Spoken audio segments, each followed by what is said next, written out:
Почитувани добро вечер, јас сум Александар Видиновски, вие гледате само вистина на Канал 5 телевизија вечерова со вице-премиерот Иван Стојковиќ, добро вечер. Добро вечер. И со надворешно политичкиот коментатор Љубомир Гајдов, добро вечер. За многу години. За една недела втор пат во Канал 5, меѓутоа има добра причина. Ова е дуел кој што поради оправдани причини пред повеќе од еден месец се одложи. Еве сега се случува што уште еднаш ги демантира вашите предвидувања дека нема да се случи овој дуел. Пак избега. Да, меѓутоа еве вице-премиерот си го отрча зборот, е тука. Бегалка, мислам, сум познат како бегалка, јас бегам стално. Да. Се извинувам за минатиот пат, на вистина, али од стварно оправдани причини, че смее со живата легенда на македонското новинарство да се најдам на иста маса, мислам. Да не претерува ке се црвено. Ви благодарам на двајцата. Па може би треба. Да. Имаме многу сериозни теми за кои што сакам да разговараме. Стојковиќ, ајде ќе го искористам вашето присуство тука исто така како претставник на српската земјица многу пати баш од ова место во различни дебати, коментирајќи ги односите со соседите и европските интеграции, беше кажано дека Македонија забрзано се турка во така наречениот српски свет. Дали вие се посочувате како човек кој што го предводи тоа? Првен да ни кажете што значи тоа српски свет во Македонија според вас и дали навистина, што мислиш, како ќе биде вашиот одговор на овие тврдења? Како што постои српски свет, така постојат и многу други светови, меѓу кои и македонски свет. Јас одговорам ред во една емисија. Постои македонски свет. Инаку која би била целта македонските политички партии да одат во Албанија да разговарат со македонците во Албанија? Или која би била целта ако не постои македонски свет да се борат за правата на македонците во Бугарија? Така да тој аспект. Тоа е една културна пред се кованица, која на некој начин се обидува да покаже дека постојат Срби и надвор од Србија. И дека со тие Срби државата Србија треба да има нормални комуникации и да има соработка. Исто како што Македонија, македонската државна власт мора да има комуникација со своите сонародници што живеат во странство. Инаку кога станува збор за мојата вклученост во таа работа, јас сметам дека е најнормално да имам прекрасни односи со српското државно раководство, да имам прекрасни односи со скоро сите представници на српскиот народ во поранешна Југославија. И ова морам да го кажам од аспект на тоа дека многу се манипулира со таа работа. Јас сум македонски граѓанин, член на македонската влада и јас сум избран во собранието на Република Македонија, меѓутоа пратениците не гласале за мене. Пратениците гласале за кабинетот на премиерот Христијан Мицкоски. Така да јас сум дел од тој кабинет и спроведувам или се држам до сето она што е негово воено излагање во време на изборот на владата на државата. Така да тој аспект јас немам никаков проблем, ниту имам некаква примедба од премиерот за досегашното однесување на таа тема. Добро, предпоставам дека под српски свет тие подразбираат, ајде да речеме, едно културно влијание на Србија во Македонија, економско влијание, поблиски односи, практично во некои сегменти нашата надворешна политика да се моделираат со таа на српската политика. Дали има такво нешто? Пак. Едноставно како побројна земја да влијае врз нас. Дајте еден пример кога Македонија се моделира така во изминатиот период. Такво нешто не постои, значи. Да бидеме чисти. Погледнете ги сите настапи на македонската држава во однос на српското прашање во меѓународни организации и ќе биде јасно дека тоа не е така. Значи станува збор за проста манипулација. Што се однесува до економското влијание во Србија, Србија пред 30 години со распадот на поранешната држава е на некој начин економски протерана од Македонија. Еве кажете ми вие, која српско предпријатие или која српска фирма работи во Македонија осем пред неколку години што дојде МТЛ? Такво нешто не постои, така да тој аспект влијанието на српската држава се преувеличува, а станува збор на некој начин да се прикријат сите оние други кои се обидуваат на некој начин да навлезат во македонското општество и на економска и по економска линија и по политичка линија. Она што е добро за мене и за српскиот народ и во Македонија и во Србија, тоа што сме на некој начин и кај македонците србите и кај србите македонците се чувствуваат едни со други најблиски. И тоа остава широк простор за добра работа, за соработка. И сега кој е застрашен од тоа, од тие добри односи, се препозна и македонската јавност препозна кој е на некој начин загрозен од тие добри односи. Добро. Господин Гајдов. Ова српски свет за мене е мека синтагма на се Срби во едној земји, во едној држави. Ја го знам тоа од лично искуство, зашто мајка ми е србинка од Осијак. И знам што значеа србите во Хрватска Во Хрватски устав пишуваше држава на Хрвати и Срби. 30% имаше Срби во Хрватска, а сега нема ни 15%, што е невидена трагедија. Така да ти до? Заради што ти до? Може би е вистинското прашање. Заради За да можеме да навлеземе во генезата на проблемите со кои се соочуваме, да дадеме објаснување. Инаку ако не знаеме зошто се тие нечевици таму, нема да знаеме да го објасниме проблемот и суштината на може да настаните. довршам. Повелете. Ја преска не ве прекинав, нали? Добро, ајде. Значи, тоа е за мене шовинизам, едноставно. Зошто едноставно? Ти во една држава кај што има третина од население Срби, сега да имаш 15%, тоа е етничко чистење. Зошто? Затоа што мојот пријател Туџман, што ми пишуваше рецензија, кој правев наслов на програма и план за новинарски факултет. Тој, како Титов генерал, шеф на персонална управа на JNA, направи невидена работа да ги помири усташите и партизаните и направи сериозна грешка, според мене. Да, се извинувам што ве прекинувам, меѓутоа се зборувате за етничката структура во Хрватска, јас ве прашав за така наречениот српски швед во Македонија. Беше Србите и во Хрватска. Значи, тоа е така наречен српски свет. Добро. Во Босна, во Хрватска, во Црна Гора, да не забораваме. Целосно го во ред, повелете, продолжете. Ние, што сме, нали, глобални мислители, мислиме на голема слика. После ќе дојдеме на наше мало. Ајде. Значи, во секој случај, кога ќе влеземе во Европска Унија, 2030, сите неовие 6 западни земји, западно-балкански држави, плюс Украина и Молдавија, тоа ќе има и голема Македонија, и голема Србија, и голема Бугарија, и голема Грција, и голема Албанија. И никој нема никому да гледа преку плот и да му вади од око трн. Тоа, мислам, ние сме осудени затоа што нема да влеземе ние во Европска Унија, што сме паметни, поштени, фини и убави. Туку тоа е глобалната војна меѓу Америка и Кина. Ако тоа не го направи Америка, ќе дојде Кина со милиардите и крај на партнерството меѓу Америка и Европа.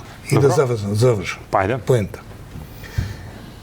Некои се бунат зошто на Украина дава таква предност.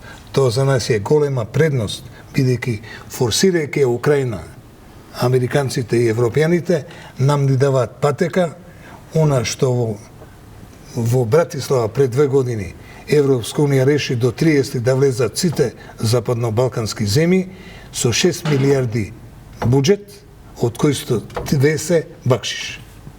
Добро, а преска споменавте дека има на определени луѓе. Не, вака мораме да ги реши, овие работи мора да ги рашистиме. Ајде, повелете. За тоа сме тука. Па не, затоа што сега ние пристапуваме кога почитуваниот колега, пријател, другар, немам појма како веќе, собеседник зборува за Америка. Америка зборувате за она што беше за времето на Бајден. Сега не е исто. Че американската политика веќе не е иста со она што беше претходно. Настанаа големи промени во светската политика и така тој дел не држи како приказна. Проблемот со зачленувањето на Македонија и на другите западно-балкански држави, и на Србија, и на Босна, и на сите, е сериозен проблем од аспект што кога ќе разговарате со скоро сите представници на меѓународната заедница, разговарам често тука во Македонија, сите се жалат дека проблемите се големи, дека преструктурирање постои на светот и така натаму и така натаму. Јас минатиот разговор на амбасадорот на Европската унија му дадов предлог, кога веќе такви се проблемите, кога не се знаат границите кои се на Европската унија, примете не вие, во комплет во Европската унија, утврдите и границите на Европската унија, за да можете да бидете, условно кажано, систем кој може да парира во меѓународно политичките односи организационо во однос на Кина, Соединените американски држави и слично, затоа што не се исти односите на Соединените американски држави со Европската унија, не се исти односите на Соединените американски држави со Кина. И нормално тука дека во поново време постојат се поголеми проблеми кои се потешко се надминуваат. Така да од тој аспект промената на надворешната политика на Соединените американски држави и воопшто промената на политиката на новата американска администрација отвара многу простор за различни толкувања. Добро, ајде. Имам амандман. Ми е криво што мојов почитуван собеседник не гледал директен пренос од Бела куќа, кај што председателот Трамп ги седна на едно столче Вучич, на друго столче косовскиот премиер и им рече. Збориме за Украина. Говориме ние за... Представите Украина... Да завршам, може? Ја не ве прекинував преска.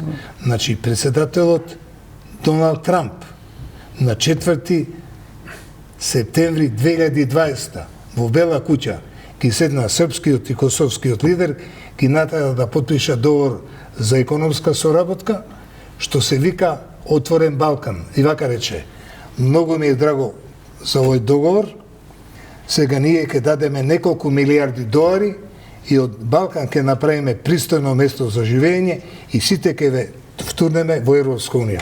Значи не е во прашање Бајден, туку Трамп. Сакате да кажете дека старата администрација на Трамп и оваа нова политика на новата администрација на Трамп се исти? Ајде да почнеме. Не сум рекол ја дека се исти. Ама Трамп е ист. Промените се огромни. Може да почнеме. Имиграциона политика. Само депортација. Царини. Ревизија на учество на Соединените американски држави во меѓународни организации, односно прилагодување на учеството на Соединените американски држави во меѓународните организации согласно на потребите на Соединените американски држави, не обрнуто. Еден куп внатрешни проблеми, напуштање на политиката народова еднаквост и слично. Значи, толкови големи промени се во новата американска администрација, така да сето она што било порано може да комодно да се избрише од аспект што мислам дека новата администрација, јас така го толкувам, на Доналд Трамп, влезе во така големи промени, што мислам дека тие промени јас ги некако опишал како промени многу блиски до паѓањето на Берлинскиот зид. Имајќи во предвид дека неговата политика отвори многу прашања во светски размери и во однос на односите со Кина и во однос на односите со Европската унија и во однос со другите светски партнери кои се страните во прашање. Така да, тој аспект. Добро, сега се извинувам што ќе стигнеме. Не, многу важна работа. Ајде, ве молам 30 секунди, имавме друга тема многу поважна да не го праваме сега ова Трамп, имаме и дома многу проблеми. Трамп во надворешна политика доживеа фијаско невиден. Сака да ја стави Канада 51 земја, сака да го врати Панамски канал, сака да со сила да го окупира Гренланд, и тоа што се силеше дека он ќе ја среди Кина со тарифи, што направи? Чекор назад и вчера се договара да го смени тоа. Значи, као што он и се силеше на Кина, Кина му удри контраудар. Знаете како ме многу ми се интересантни соговорниците како господин Гајдов, со некакво недостаток на респект зборуваат за председателот, за новиот председател на Соединените американски држави. А станува збор за човек кој успеал во животот, направил многу пари, паѓал, се подигал, така да тој аспект, сето она што е толкување дека тој несоодветно управува со ресурсите на Соединените американски држави, ја го би го окваликувал како приказни за мали деца. Сигурно ние не знаеме подобро да правиме пари од Трамп. Ниту јас, ниту вие, предпоставувам. А тоа би го објаснил многу лесно. Постојат во политиката краткорочни и долгорочни цели. Доволно е што седна со Кина да ги разреши проблемите, затоа што сите источни луки сите западни луки на Соединените американски држави во минатите неколку месеци од почетокот нова година имаат пад на промет скоро 18%. Што значи дека не е трговината така со Кина така сјајна како што изгледа. Значи има тука проблеми. Тоа е број 1, број 2. Има многу голем американски капитал во Кина. Многу сериозни американски фирми делуваат во Кина и преку Кина излезуваат нормално во Соединените американски држави. Тоа е првата работа. Втората работа, кога станува збор за односите со Европската унија. Вие сметате дека 500 милиарди суфицит на Европската унија во однос со Соединените американски држави се добро за Америка? Не. Па, човекот настапува од аспект да си ги реши проблемите на соседната држава. Зошто тоа го прави? Зошто уведува царини? Зошто ги условно кажано, работи на ревизија на учеството на Соединените американски држави во меѓународни организации, зошто е против родовата еднаквост. Тоа ќе ви зборам. Ова е многу битно. Ова е многу битно да кажам. 15 секунди одиме понатаму. Многу битно да се каже дека сите знаеме, гледаме Америка, нели родова тоа политика, па ЛГБТ остали приказки. Еден податок, 48% од американците одат на миса, што укажува дека американското општество е конзервативно општество и дека политиките на новиот американски претседател во однос на откажувањето на претходните политики на родова равноправност имаат база на која се почиваат. Не е тоа измислена работа. Значи ние многу малку познаваме некои работи или многу малку се трудиме да познаваме некои работи, а сакаме да дадеме оценки за нечие однесување. Некото тука е крај. Липната е главната грешка. Треше за ден-два ќе направи мир со Украина. Извини. 10 секунди мораме понатаму. Извини. Да ве праша само нешто ми одговорите. Рече ли дека со Путин ќе направи мир? Пред да дојде Трамп, се зборуваше ли за мир или не? Или лебдеше нуклеарна војна? Да ве постам дека пред доаѓањето на Трамп, пред неговата победа, Соединените американски држави нивото на своите нуклеарни сили го подигна на степен Девкон 2. Знаете што значи тоа? Да. Значи ние сме биле пред прагот на нуклеарна војна. И сега доаѓа Трамп. Мирот кој беше заборавен во било која приказа да се видите вака, кој ќе кажеше мир, тој беше непријател. Сега мирот е легитимна приказа, се зборува за преговори за воспоставување на мир и слично. За ден-два ќе направи мир со Путин. Тоа е кампања. Тоа е значи несериозна работа. Тоа е кампања. Добро, тоа што се кажа во кампања, тоа што во реалност најчесто има деклинација. Практичната работа во управувањето со државата не е така. Во ред. Ајде, со сета почет за американците и како нивниот претседател работи, сепак имаме ние тука домашни проблеми. Вие сте вице-премиер на македонската влада, сакам малце за тоа да разговараме. Ќе се вратам со тоа што започнавте. Дали има нешто спорно за тоа на кое место и со кого го одбележавте денот на победата на фашизмот? Не. Никој не може да го избрише датумот на големата победа. Не, зборев во прослава организирана од руската амбасада. Неважно од кого организира. Зборувам во контекст дека знаете дека по војната во Украина, Македонија се наоѓа во листата на земји на Русија кои што се непријателски, практично дали има некаков конфликт. Да, видите вака, Македонија како држава има историска обврска да се сеќава на народно-ослободителната војна и на победата против фашизмот. И нормално да се присуствува на една манифестација, да се положи венец за паднатите борци за слобода, не само на Македонија, но туку за паднатите борци за борбата против фашизмот. Тоа е една нормална работа. Тоа што добива политичка димензија во меѓународно политички односи, мислам дека е обична манипулација и дека нема врска со вистината. Добро, значи не е проблем што се наоѓаме на листа непријателски земји за Русија, кога се прават прослава во странска земја, вице-премиерот може да отиде со нив. Мислам дека сепак без оглед на тој условно кажано висок дел од политиката, одредена врста на комуникација со големите држави мора да се одржува. Добро. Благодарам за одговорот. Има уште едно прашање околу тој српски свет што го зборуваме. Кога последен пат сте патувале од Белград за Скопје? Нон-стоп. На автопатските знаци не ви пречи тоа што не го пишува правилно кодот на државата каде што сте вице-премиер. Пишува НМК. А меѓународните кодови на Македонија се МК и МКД.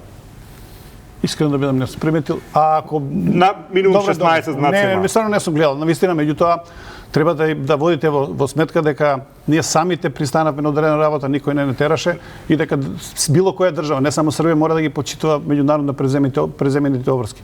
И според тој договор што многу го критикуваат, односно Преспанскиот договор, меѓу другото кодовите на Македонија се МКД и МК. Дали би се заложиле тоа да се поправи, дека има многу реакции кај граѓаните? Земам обврска, пошто имам сериозна комуникација, да го покренам ова прашање и да разрешам дел од проблемите кои се јавуваат. Инаку не можам. Држиме за збор само да знаете. Апсолутно, ќе проверите, може да провериме сега. Апсолутно. Пошто заминувам утре на пат од приватни причини.